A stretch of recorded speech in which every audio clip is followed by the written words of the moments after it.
सत्संग जी, प्यार से कहना जी, धन निरंकार जी। सत्संग जी,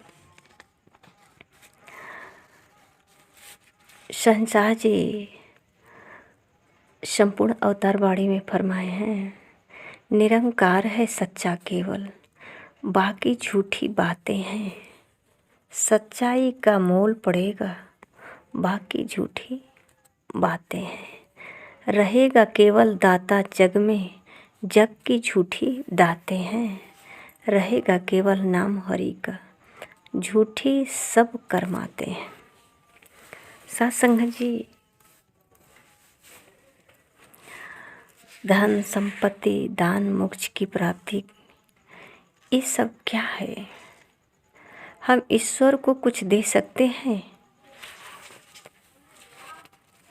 सत्संग जी, यह संभव है। तीनों लोक और सर्व ब्रह्मांड के बनाने वाला स्वयं ईश्वर है, और जिसने सृष्टि बनाई है, हर जीव जंतु का रचना की है, जो सर्व सृष्टि का मालिक है, यदि हम उसे सृष्टि से निकाल कर कुछ कीमत के रूप में दें, तो सत्संग जी, क्या वह दान हुआ? दक्षिणा और दान, कीमत, क्यों यह सब कुछ? कैसे इसको दान दक्षिणा मान सकते हैं? सत्संग जी, ये जो परमात्मा निराकार दातार पहले से ही है, पहले से सब कुछ बनाया है, तन मन धन। सद्गुरु इसीलिए कहते हैं कि ईश्वर का देन है, इसे ईश्वर का समझो। सत्संग जी, इस सब जब तन मन धन परमात्मा का है, ईश्वर का है, तो फिर हम क्या अर्पित करेंगे, क्या दान करेंगे? सत्संग जी, अगर ऐसा भाव आता है कि हम अपने मोक्ष प्राप्ति के लिए, अपनी भला के लिए कुछ हम परमात्मा को संपत्ति दान करते हैं या चढ़ावा चढ़ाते हैं, तो सत्संग जी, सब कहते तो हैं कि परमात्मा कड़-कड़ में है, तो सत्संग जी, परमात्मा कड़-कड़ में है, तो जो हम चढ़ावा चढ़ाते हैं, ये कैसे बाहर से निकल गया? ये परमात्मा निराकार है।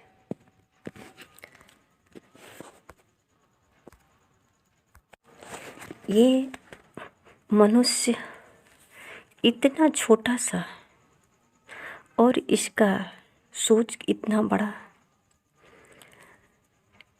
सत्संग जी, इतनी घमंड और गर्व से इस असीमित सृष्टि के बनाने वाला कर्ता परम ईश्वर खुदा निराकार को अपने मोक्ष के लिए कुछ भौतिक वस्तु या दान, प्रयास, श्रम, कीमत के रूप में देना चाहते हैं।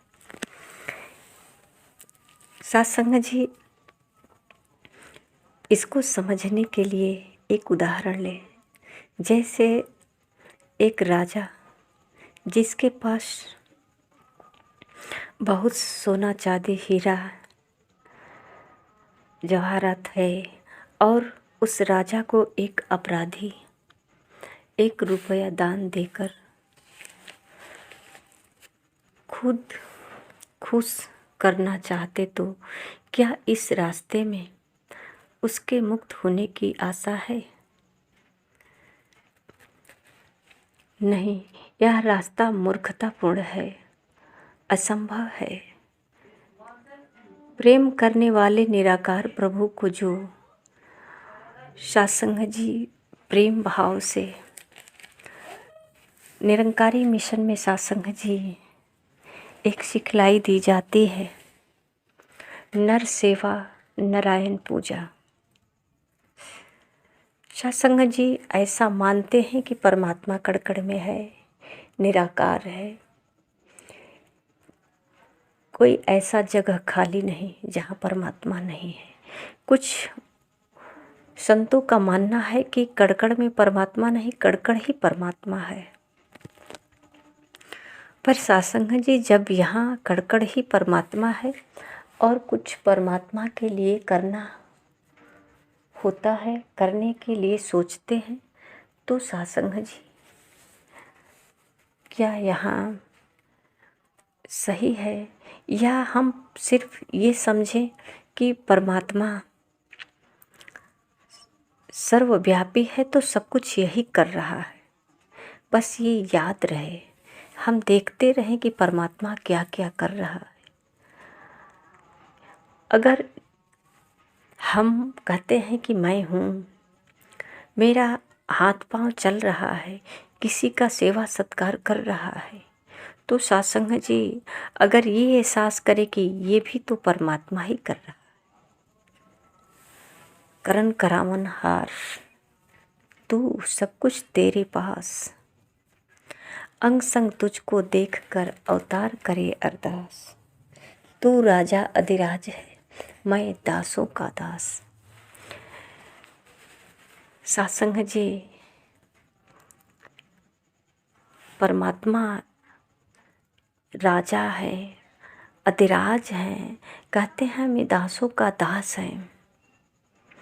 ये सब कुछ करने वाला है और अंग संग में है। सत्संग जी ये कैसे जाने कि ये ईश्वर निराकार है और कण में है। ये सत्य है। अगर निराकार नहीं होते तो फिर कण में होते कैसे? अगर साकार होते तो फिर कण में भी नहीं होते। निराकार है तभी तो कण में है। और सत्संग जी इस ईश्वर निराकार पार ब्रह्म परमेश्वर को जानने के लिए कैसे जान सकते हैं? छोटी सी बुद्धि मानव की, और मानव को बनाने वाला बुद्धि विचार विवेक से कैसे कोई समझ पाएगा, जान पाएगा परमात्मा को? परमात्मा कोई वस्तु तो नहीं।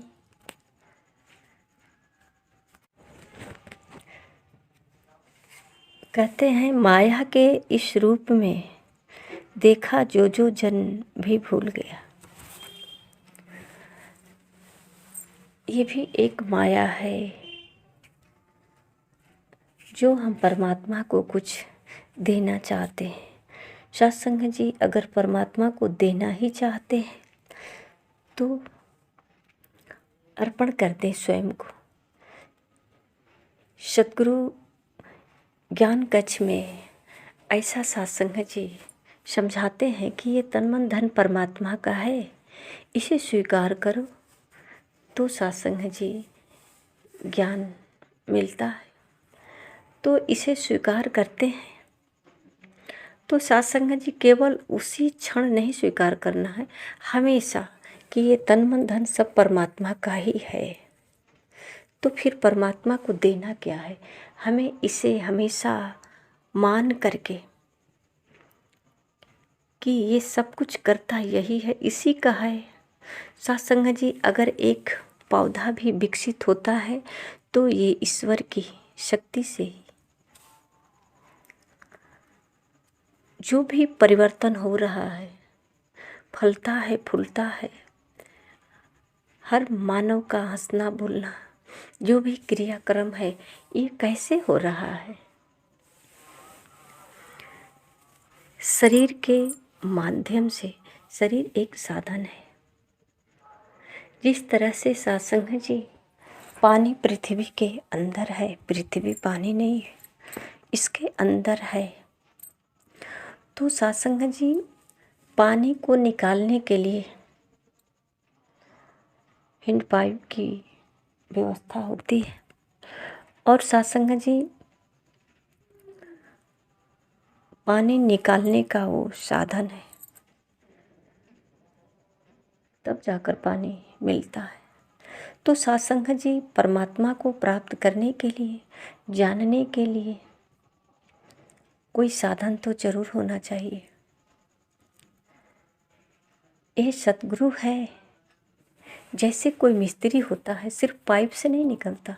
जब तक कि कोई कलाकार न हो, मिस्त्री जिसे जानकारी हो कि पानी कैसे, इंजीनियर जब तक नहीं पानी निकालेगा अंदर से कैसे निकलेगा? पाइप से तो पानी निकल नहीं पाएगा ना। निकालने वाला हो सत्संग जी, ये सतगुरु ही है जो ये प्रकृति से, जो कड़कड़ में कहते हैं ईश्वर है, इस कड़कड़ में ईश्वर को दर्शाए। इस सतगुरु के सिवा कोई नहीं कर सकता। और सत्संग जी हम खुद कैसे पहचान सकते जो एक कण के हिस्से में खुद है।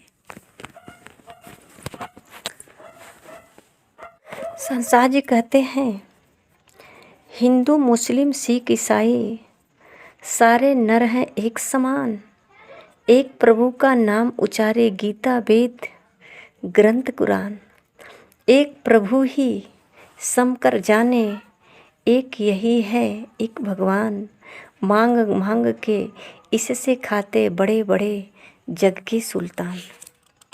सत्संग जी सब मांगते हैं, परमात्मा से ही मांगते हैं। एक ही जग का सिरजनहारा सबको नाच नचाता है, पुतले भीतर प्राण फूंक के खेल या खूब रचाता है। सत्संग जी संतों ने जाना परखा और सत्संग जी ये जो है हर मानव को ये बताने का काम किया कि परमात्मा ये पूरे जग का सिरजनहार है और चलाने वाला भी यही है। इस सृष्टि को चलाने के लिए अलग से कोई ऐसा शक्ति नहीं। ये सब जानते हैं, सब लोग कहते हैं कि परमात्मा के बिना एक पत्ता नहीं हिलने वाला है। पर सत्संग जी कभी कभी खुद पत्ता हिलाने लगते हैं, पत्ता का वृक्ष उखाड़ कर फेंक देते हैं, कहते हैं ये सब कुछ हमने ही कर दिया। तो सत्संग जी ये अज्ञानता के कारण होता है। जो सद्गुरु के द्वारा परमात्मा को, ईश्वर निराकार को जान लेते हैं, जानकर भक्ति करते हैं, तो सत्संग जी भक्ति सहज हो जाती है।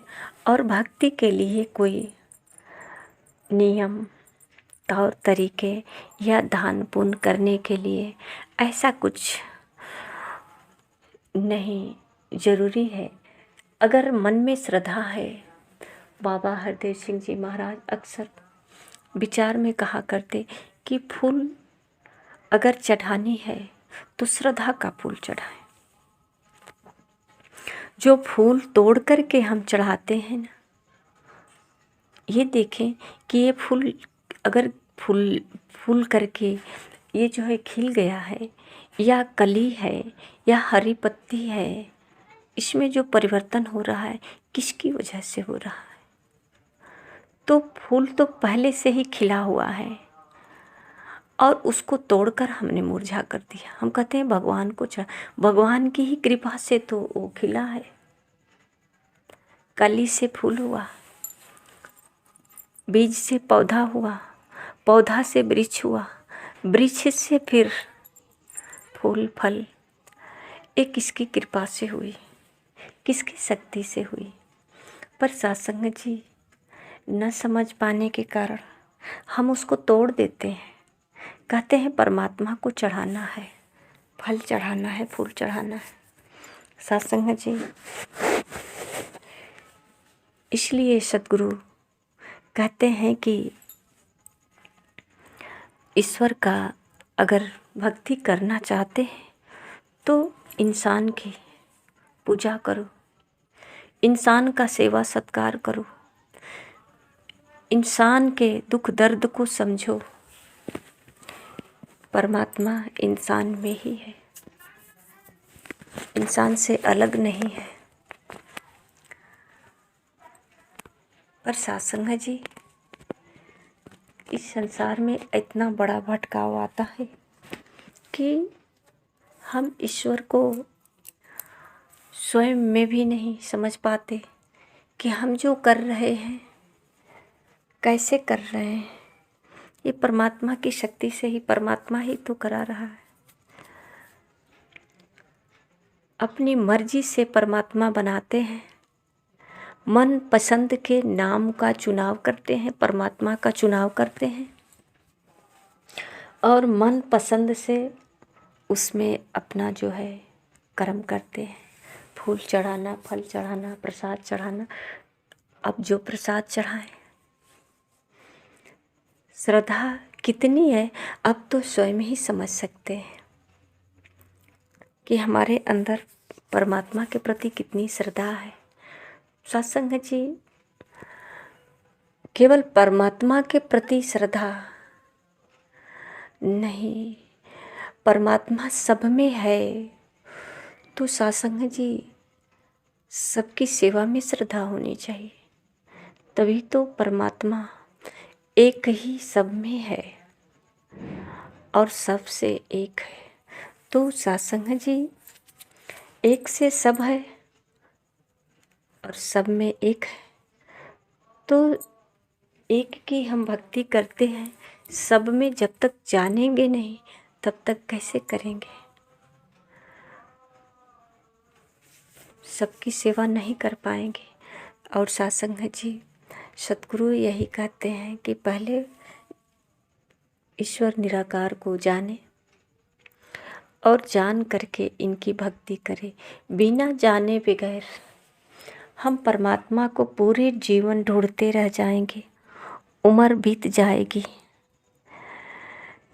सतगुरु कहते हैं, गुरुमुखों की दृष्टि अंदर सोना, माटी एक समान। गुरुमुखों को एक से दोनों, क्या निर्धन और क्या धनवान।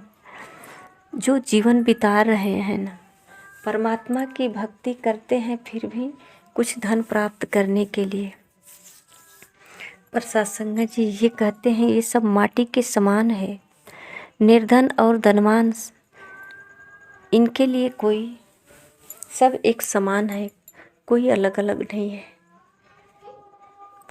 और सत्संग जी जिसके अंदर श्रद्धा है, जैसे कि एक चौपाई हमेशा दोहराते हैं कि हरि व्यापक सर्वत्र समाना, प्रेम से प्रकट हो ही मैं जाना। तो प्रेम कैसे होगा? इतना तो पता है कि हरि सर्वत्र है, सब में व्याप्त है, कण कण में है, पत्ते पत्ते में, डाली डाली में है। इतना तो सब पता है, पर सत्संग जी प्रेम कैसे होगा? और सत्संग जी परमात्मा से तो सबका प्रेम होता है, सब चाहते हैं कि परमात्मा हमारे ऊपर खुश हो।